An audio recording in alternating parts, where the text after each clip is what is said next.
안녕하세요. 다이어트 한의사 김원장입니다.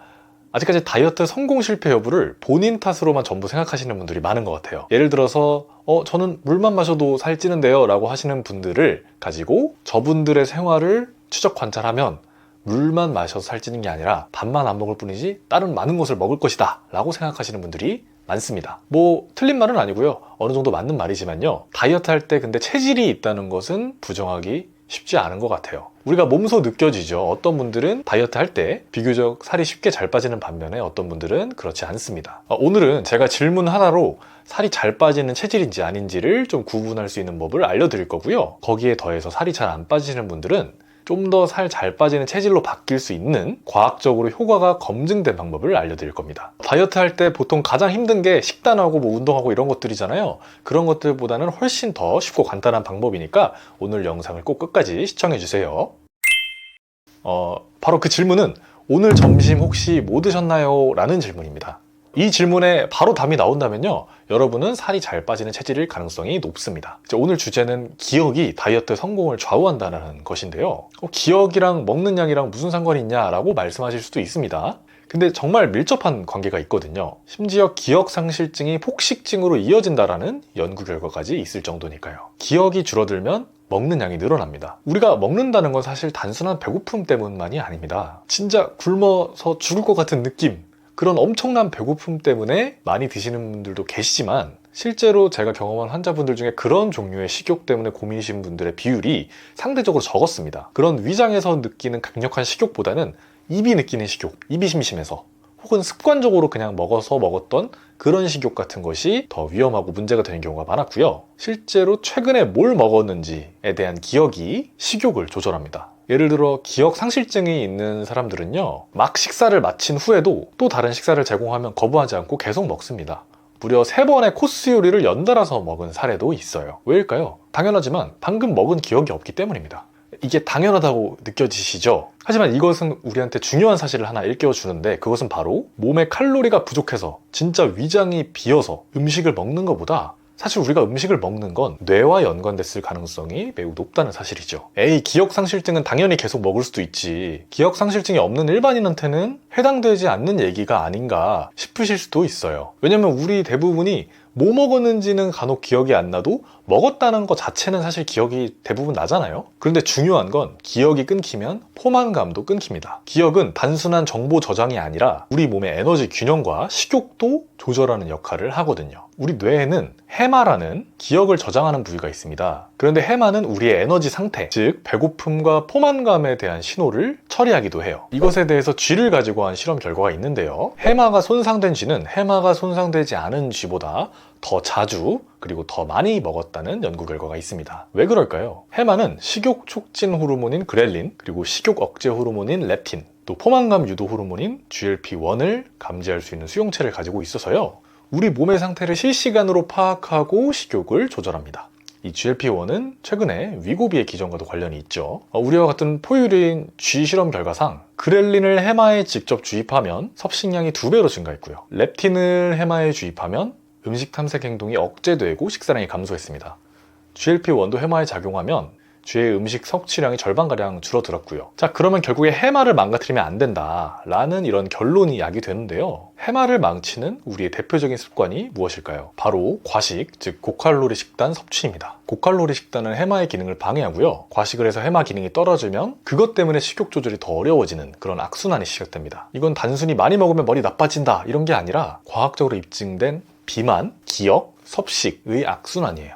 사실 이 기억들은 생리 신호보다도 더 강력한데요, 실제로 식사로 인한 포만감 또는 렙틴 같은 호르몬들은 몇 시간밖에 지속되지 않지만 오늘 점심 뭐 먹었는지에 대한 기억은 며칠, 몇 주 또는 몇 년까지도 남게 됩니다. 한 영국 연구팀에서요, 실험 참가자들을 모아놓고 3시간 전에 먹은 점심을 떠올리게 한 그룹하고 떠올리지 않게 한 그룹을 나눠서 두 그룹들한테 쿠키를 나눠주고 쿠키 섭취량을 비교해 봤는데요, 결과는 어떻게 됐을까요? 점심을 회상한 그룹이 유의미하게 적게 먹었습니다. 단 이때 점심 맛이 어땠는지, 얼마나 부드러웠는지 이런 감각적 기억을 떠올리시면 오히려 더 많이 먹는 경향이 있습니다.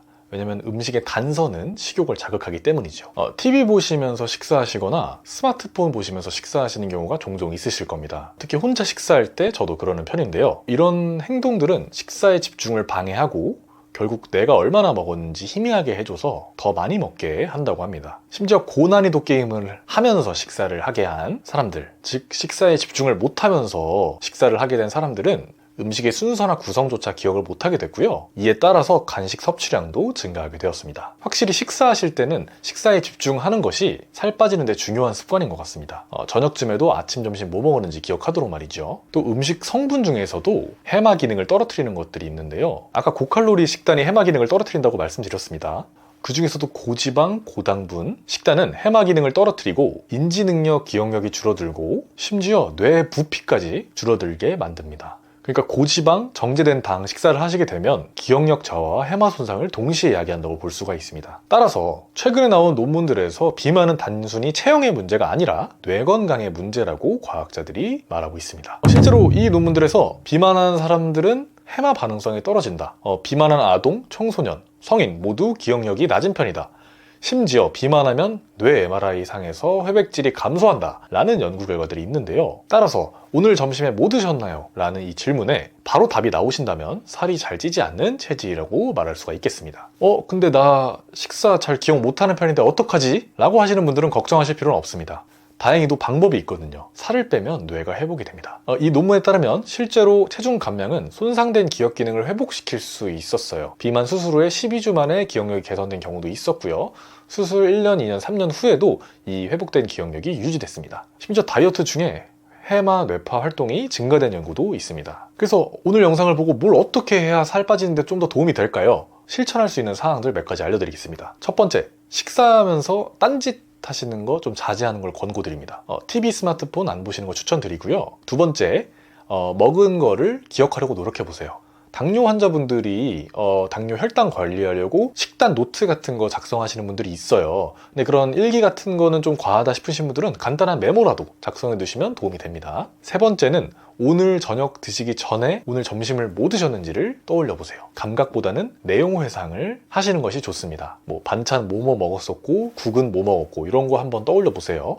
맛이나 질감에 대한 상상을 하는 것은 자제하시는 것이 좋습니다.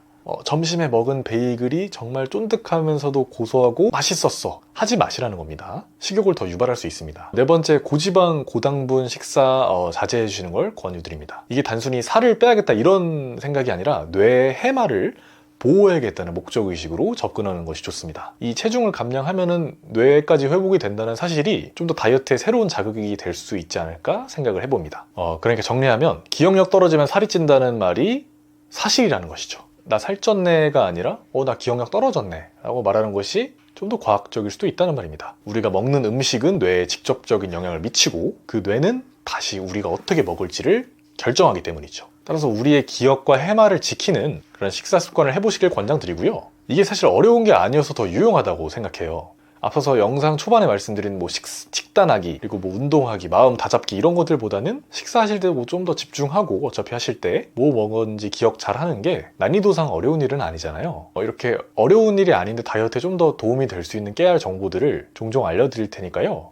구독을 눌러주시면 유용한 정보들을 좀 더 받아보실 수 있지 않을까 싶습니다. 네. 오늘 영상 요약입니다. 기억은 식사량에 영향을 미치고요. 식사량 역시 기억에 영향을 미칩니다. 먹은 기억을 잘 못하면요. 다음 식사는 많이 먹게 될 가능성이 무척 높아지고요. 많이 먹게 된 식사, 즉 고칼로리 식단은 뇌의 해마 기능을 떨어뜨려서 이번 끼니 역시 기억에 잘 안 나게 되는 악순환에 빠지게 되는 것이죠. 하지만 손상된 뇌의 기억력은 체중 감량을 해서 어느 정도 회복할 수 있는데요.